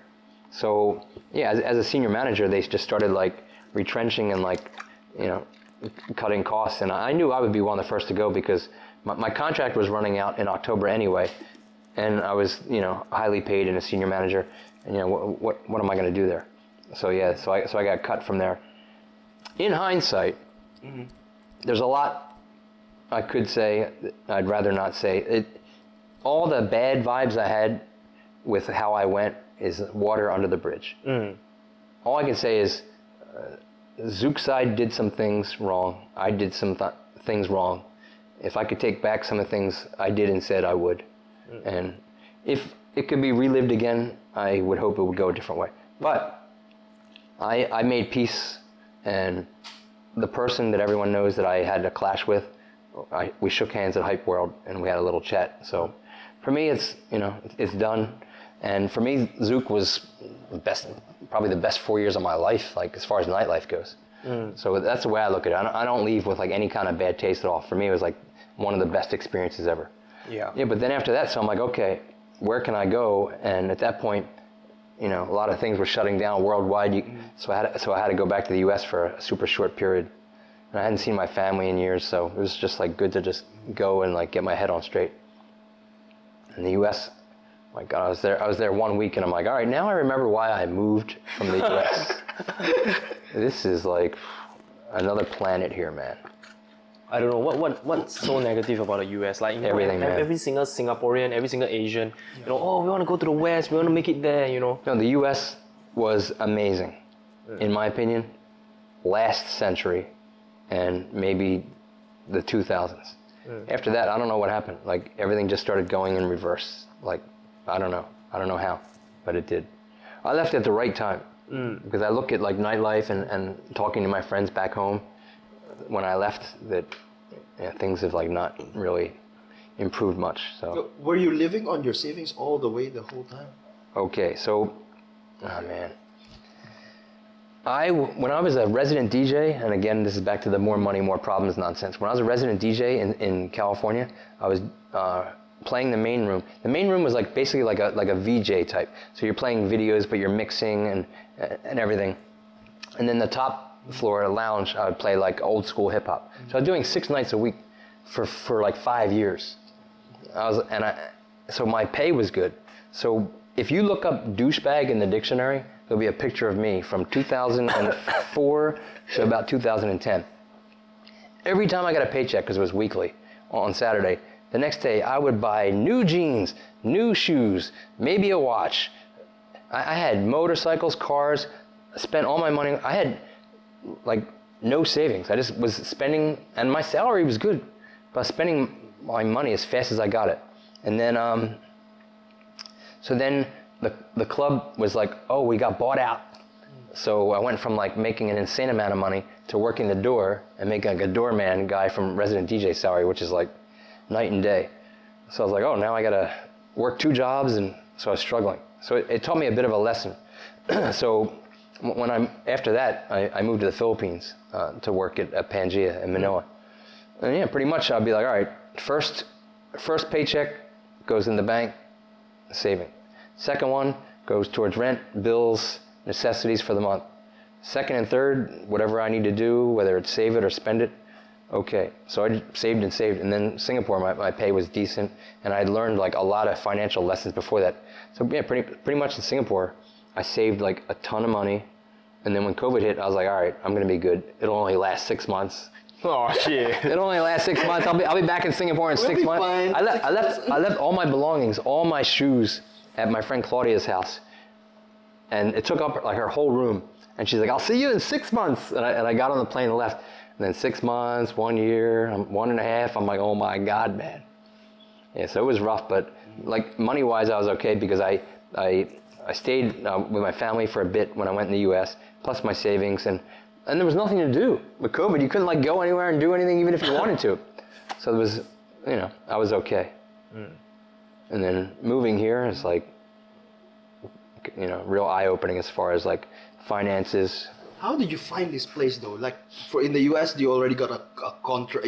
Someone found you here. Or? This story I can only say so much about, but it's a bit, again, weird shit happens to me. So I had a friend, Walter, in Singapore. Yep. From the gym. So my friend Walt from Singapore, he had moved here a few years ago with his girlfriend, and they opened a gym. And when I was in the US and not knowing what to do, he's like, hey, you should come over here and help out with the gym, maybe do some marketing. And my friend, he's opening like a mega gym and F&B, so you could probably do some stuff with him, and we have something for you.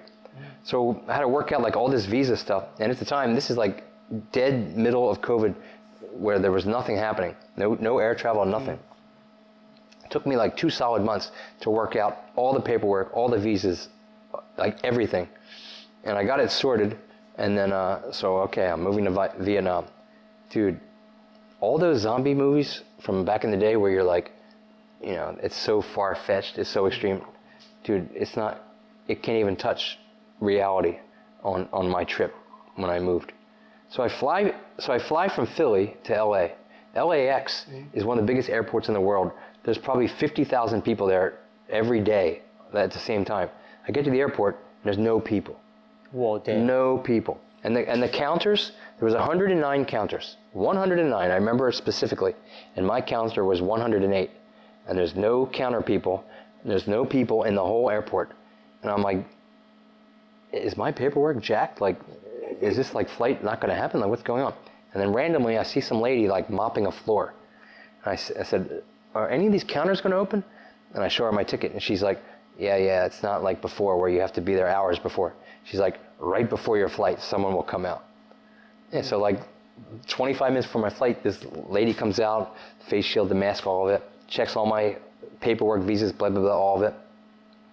I get on the plane, I have to wear like the hazmat suit with the mask and the face shield, all of it. The flight attendants have it all. So the flight attendants, there's like 10 of them. It's like mega jet, like 400 seats. I get on the plane, 400 seats, 9 people. I was like, oh my God. Can you upgrade yourself to first class? The whole plane was first class. Yeah, so I flew from LA to Korea, and again, like a zombie movie. No one in the airport. The only thing open is Starbucks. I'm telling you right now, if there's ever an apocalypse or a meteor strike or zombies, the only thing that will survive is Starbucks. The only thing open in the airport was Starbucks. I'm like, oh my God. So I sit there for a 12-hour layover in Korea, fly here, and dude, that was not a pleasant thing. So I fly here, no one is nice. The airport, it's like, I would imagine they're probably working 20-hour days, having to do like all this COVID stuff and temperature checks and wear hazmat suits. I'd probably be in a bad mood too. Yeah. So they're all like, queue up, yelling at everyone. And there wasn't a lot of people in the airport. There's like, I think maybe 30 of us in queue. They're yelling at us, scolding us, checking our paperwork, throwing it down, all that. I go down to get my luggage, and my luggage is dripping wet. I'm like, why is all my luggage wet? And apparently they spray the crap out of it with like disinfectant. And then you have to put another hazmat suit on with the shoes and all to get on a bus. And the bus takes you to a hotel. In the hotel, I had a whole floor to myself. I was the only person on the whole floor. And the hotel in the picture had a balcony with a view. I'm like, all right, 22 days in quarantine. I can do it. I get there, it was all boarded up. So I'm in a room with no light. It had one light, ceiling light, but no sunlight. Ventilation though, like not great. Just aircon. So 22 days in this blacked out room with one light. Then you have to do your laundry and everything in that. And the meals, they knock on the door, they put it on the handle, they run away. You come down once a week, do a COVID test. So I finally get out, I meet up with Walter, and I'm like working with him for a super short time. And then the second wave of COVID came here. And Delta virus. I was like, oh my God. And then, so I'm like, what am I gonna do? What am I gonna do? So I'm here, and someone from, so the company I worked for before here was Hype Asia. Hype Asia, they had the commas in Singapore. So here they have commas and Bam Bam. So one of the guys from Hype Asia, he sees like my posts in Vietnam. He's like, are you in Vietnam? I'm like, yeah. He's like, what are you doing? And I told him, you know, I had this other job that's not working out. He's like, you should come work for us. So I go and like I have breakfast with one of the bosses, and we just like hash it out, and I start working for Bam Bam and Commas nightclub. So I worked there for a year and a half, and then they transitioned. This is like part of the same company, a little bit collab. So yeah, they moved me over here to help open this one, and that's that. But dude, it's been rough, man. 2.5 years, I was just like lost a lot of weight, and you can see, bro. You were showing me your picture, your video lesson with your roommate. It's like, dude, you're like and you're jacked, but now it's like you lost. I mean, after COVID, we all are like so afraid that the next wave is gonna come back. So that's the reason why I myself, as a DJ, I have like how do you call it? Like varied my source of income. So not just DJing, but now I even got myself a day job. I start doing all this YouTube stuff, social media stuff, to potentially get sponsorship and ad revenues and all that kind of thing. But for your kind of job, which is like VIP management, you deal with live event and people, right? How do you kind of like, you know, COVID-proof yourself for the next wave or potential next thing? Work at Starbucks. Yeah, work at Starbucks. I'll tell you one thing about COVID though, is if people did not learn a lesson about saving money and transitioning and learning new skills and other things, if they didn't learn from that, dude, they're never gonna learn. You know, they're never. I mean, and then the other thing COVID taught you is like, who is like your real friend? Yes. Who's your real friend? Who's your real family? Who's your real company? Who's real?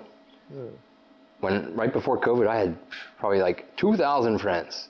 You know, and then once after COVID, I'm like, all right, I see who's who and what's what now. Yeah, it's an eye opener. Who's actually there to actually support each other, support you, so you can you're supporting each other basically. Yeah. And who's actually the real ones that's, you know, not in there just for the good time. Yeah. And you meet a lot of these people. No, I always tell people jobs are like a relationship. It's like the boyfriend and girlfriend that last a long time, or a husband and wife, or the ones that are when we got money problems or problems with the children or financial problems. If they like work together and sort it out and stay positive, they'll last a long time. Same with a job. It's like, you know, if shit's going bad or you can't start voicing out and getting angry and trying to make things even more negative than they are. You just have to like stay positive and just like look for the light at the end of the tunnel and like focus on that. Dude, you know, I was telling people about you know, like whenever there's a problem or whatever, the faster you adapt, the faster you actually survive all these kind of things. Dude, I think you're the epitome of it, bro. You're like literally, you just adapt to any situation. Like right now, you know, like you keep on flying here and there to different countries, working in different countries, and now you're adapting to Vietnam as well. Yeah, the one lesson I learned from like a couple of hardship things is, when it happens, like if you're fired from a job or you have like a medical condition, right that second is the worst it's going to be. Like 1 minute from now, it's going to be like a little bit better. Less. Like if you get fired from a job today, dude, you feel nauseous, heartbroken, like you feel sick. A week later, you're like, all right, I didn't want to talk about it last week. This week, I want to talk about it a little bit. A week after that, you're like, you know what? Let me see what other opportunities. It's like you have to just focus that when the bad thing happened, that's as bad as it's going to be. And then just kind of like, just chip away at it. Same thing with like an illness or any kind of like bad thing. It's just like, however you feel, like anytime you have I have like a head cold or whatever, I'm like, okay, right now, as sick as I'm humanly going to be, 5 hours from now, if I can suck down some orange juice and some fruit and go take a walk, then I'll be like 10% better. So that's how I've been trying to be. I used to be super negative. Yeah. So the thing that like really messed with my head was when Avalon didn't work out, and so I was financially screwed from like going over there for such a short period, and then I had to go back to the U.S. like kind of embarrassed. It was like the only job in my life that didn't work out. Like every job I've ever had, I either stayed there till the end, or until a different opportunity came, or maybe the club closed or whatever, or it was like last thing you could do. But Avalon was just like the only thing in my life where I just felt like a failure. That's the club that has a race car in like an F1 car in their club, right? Dude, the F1 story. Get ready. The F1 story and the car. Let me tell you about that. And this one I have no problem telling. I don't care who gets angry. So I'm working there at Avalon, and it's Formula One, and I had two bosses. One was part owner, and one was the GM, and both of them bad bosses. So Lotus and Ferrari, they were booked to do their after parties in Avalon on pre-race and post-race. So they kept coming in during the day and saying, okay, so we want this ramp here. Can we take the railings off so everyone has a good view of the drivers and they get a good photo? And then can we do LED strips up here and this and that? And then all these standing tables, can we move? And we want to take one of our F1 cars, and we're going to disassemble it on the boardwalk. We'll bring it into the club, reassemble it on the stage, and the drivers will be there, and the bosses cannot. An F1 guy, Formula One teams are like, why not? We have to talk to MBS, and they're not going to let us change the ramp and the railings and all. And I was like, these guys are spending an insane amount of money on these parties, and it's Formula One, and all we're doing is telling them what we can't do. So, everybody does the business card exchange. So I text the guy from Ferrari the next day. I said, listen, meet me tomorrow morning. We'll make out a checklist, and I will do it myself with whoever I can find. So I went with tools. I took the railings off. I got one of the AV guys. We built the LED strip lights that they want. I told the Ferrari team, bring your car around here and then disassemble it over here. And then there's a ramp. You can bring all the parts down all the way around, and you can bring it in this door, up these steps. And we have a lift that can go, all of it. And so I did everything they wanted. The night of the party comes, the bosses come, they see a F1 car that they said cannot, they see the railings down, all the LED strips, they're like, who approved this? Who did this? We're gonna get in trouble, blah, blah, blah. And everyone is like, that guy, and I'm like, so I got in trouble, I got scolded, they were giving me shit, but at the end, Ferrari and Lotus were like, this is the best parties we've had at all the Singapore GPs so far. This is the best party. And I said to the bosses, I go, you're still angry at me. They just told you it's the best party. Look how many people came. People stayed all night. They want to come back this weekend for our regular nights, and you're still angry at me. Like, I don't understand your mentality. It's ego, bro. I don't understand your mentality. Yeah, I've worked with few people like that also. They rather you listen to them than things work out. Yeah. Yeah.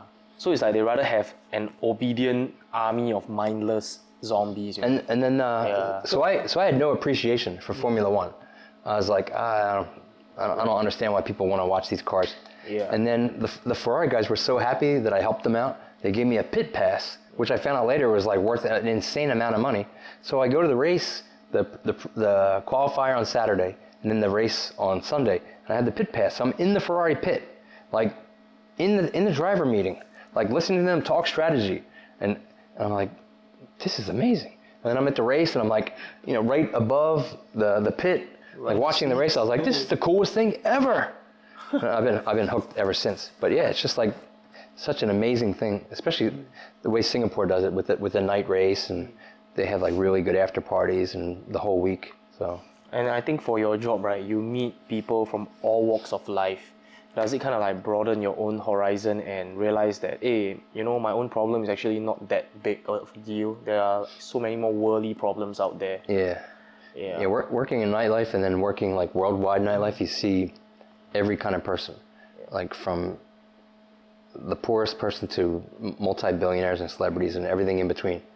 And It kind of opens your eyes to everything. I'll tell you one thing though, is millionaires, 90% are the worst people you've ever met in your life. Billionaires, you'll never meet a bad billionaire. I've never met a billionaire yet that's not okay or pretty cool. Right. Because the difference between millionaire and billionaire, most billionaires, if you ever see them, they're like pretty humble. They really like worked from the ground up. Right. They did everything right. They invest their money the right way. They take care of people. That's why they keep being successful. They take care of people in their company, and they do a lot of charity, and they really care about the world. And for the most part, they know that they're never going to be broke. So they always have like this mentality where they're Giver mentality. They're philanthropists. Yeah, always. Every billionaire I've met for the most part has been really cool. Right. So money is the root of all evil, and money brings you unhappiness is to a certain level until you are way too rich. Yeah. Until you see a bee there. Then There's different levels. I've been poor. I've been, when I was resident DJ time, pretty good and in between. And pretty much the happiest you can be is when you have enough salary where you can like live your life, do the things you want, have some savings, and like have like, a good outside work life. looking back at all these experiences throughout your life, right? Can you say that you had a very fulfilling life? Yeah, I'll tell you why. Man, this is weird to talk about. So ever since the vaccines and COVID and all that, I really am pretty sure I'm going to die in the next year or two. No, 100%. I never, in my whole life, I never dream. I dream like maybe twice a year. Now I dream every day for the last 2 years. And every dream is about death. Whoa. Every dream. I know I'm going to die in the next couple of years. So I keep looking back like, okay, have you had a fulfilling life? For me, it's like, I have like some regrets, like stuff between me and my dad. We didn't get to like talk and say things. But, I've been in rock bands. I was, in the 80s and 90s, I was in the music scene. I traveled a lot. I have like good friendships, good family life. The kids I sponsor in the Philippines is like super important. And, I've had like a pretty good life. So I can't really like look back and say I would have done anything differently. It is what it is. But yeah, I feel pretty good about everything for the most part. You are so healthy. You don't take drugs. You don't smoke. You exercise. You eat healthy. I was healthy until we had to do this. Yeah. 2 years ago. It really took a toll on you. Yeah. The first shot I got, I fainted every day for a month. Yeah. And I started losing weight right away. And the second shot, I started losing my vision and like hallucinating. Right. I think it affects people in different ways. Yeah, I'm like, okay, this is supposed to be helping, right? Yeah. So, yeah. But until now, you still feel the repercussions? Yeah, 100%. Oh man. Yeah, Oh, 100%. I have a lot of. what do you take? Am I allowed to say all this? You guys may get banned because I think that's why one of my accounts got banned. I don't know. Maybe YouTube don't really care. I don't know if you want me naming the actual vaccine. Big pharma. Let's put it this way. It begins with a P. And there's only one that begins with a P. Okay. So let's leave it at that. Yeah. Okay. Yeah, I've had a lot of problems. Actually, it happened to me as well, but it was just for 3 days. I literally KO for 3 days. I never eat, never drink. Then every single time I move, I cannot breathe properly. So every time I move as well, it's super painful. So it's like, like when you're just laying down like that, then after that you need to move because there's like sores here already. Yeah. 1, 2, 3. I remember I had my first, nothing happened. Second one, I had like a 4-day fever, right? I'm done already. Oh. I'm like out of the woods already. I know why that happened to me. Because I took the vaccine on New Year's Eve. Then before I take the vaccine, I asked the doctor like, the second vaccine. I asked the doctor like, so what will happen if I drink? Then after that, she said, oh, you're going to be sick. You're going to have fever. There you go. Then after that, me and her had a moment like, where did I? After that, I went to a party, got drunk and everything because it's New Year's Eve. First, second, third day of 2021, KO at home all the way. Yeah. Yeah, but seriously, like looking back, I have no regrets because I honestly feel like everywhere I was in my life, and at those time periods, it was like the best place to be at those times. Like the 80s in Philly and back and forth, West Coast, East Coast, and then moving to California in the 2000s, and you know. Dude, you got a track record of being at the right place at the right time. Yeah, always, like somehow, always. So I have no complaints. Watching Daft Punk Yeah. at where? Daft Punk at Coachella. Coachella. I saw Nirvana in nightclubs 4 times. In nightclubs. Nightclubs, goddamn. I think they eventually got so huge that nightclubs cannot even contain them. No, they're playing. They're like literally they went straight from clubs to stadiums. Man, Oh, I won't be surprised you're in Woodstock as well. Yeah. I was at the one in the 90s, not the real one. The one in the 90s. Yeah, the one in the 90s. How was it though? It was the one where it was raining and muddy. Oh, yeah, the muddy one. Yeah, so it was bad. It was a disaster. The one with a lot of cars and everything. Yeah, it was bad. It was bad. So you couldn't even enjoy it. Probably we can look at the future for now. So you are now working at Bougie, and then you're working the whole entire Hype Asia kind of circuit, right? And their chain of company. What's next for you? Do you see yourself staying here long term, or maybe starting something at the side? Maybe, I don't know, work on your TikTok account. Starting a family, maybe. I went. Oh my God! Good luck. if I even had a cat or a fish, it would be a miracle. No, but I really love Vietnam. Every day gets a little better. I like my job at Bougie a lot. I love my staff. I think that Bougie, it's only been open a short time, so it's heading in the right direction. Yeah. And I think we have things coming down the pike, offering different genres of music and overseas DJs and theme events and more things to come to offer the local market and overseas market.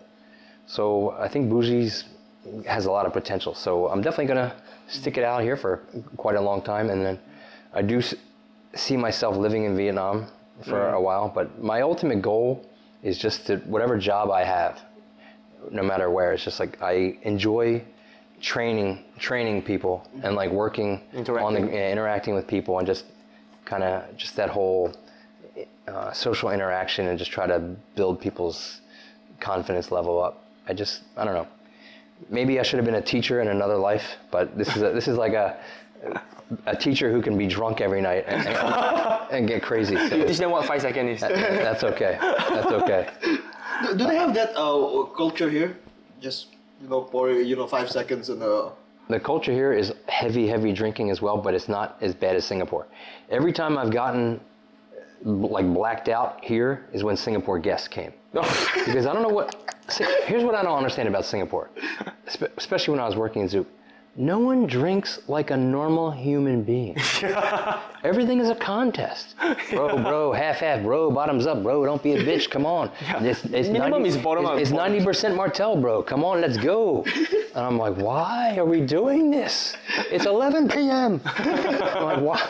I don't want to, and that's why you would see like all those people laying out. I don't get it, It's man. a casualty collection point outside Zouk. Dude, there is no place in the world like Singapore as far as like the level of drinking and the intensity. They drink to die, man. They drink to die. Like different cultures, like for example, Philippines, they like to sit down and have food, a lot of food while they're drinking. Tons of food in the Philippines when drinking. If you don't have food, Yeah, but here, in Singapore, it's literally just sitting down there with bottles. That's it. And I remember when I asked one of the managers, I forget who is it, why we didn't have food back in like early days of Clarke Quay. It's like, if people eat and they drink, then they'll vomit. But no, that's not right. they're vomiting anyway. Yeah. It's just a different kind of vomit they don't want to clean up. Alcohol vomit, okay, mop. But the other vomit, you need to get brooms and things. Cannot. Cannot. Okay, man. So anyways, so I think this podcast, right, definitely gonna have part 2, 3, 4, and 5. I guarantee it, okay? Confirmed. Confirmed, yeah, confirmed. The next one I will be coming to Singapore to do, though. Yeah. Okay, man. So this is Revelry Podcast with Earl. Yeah. Thanks for having us.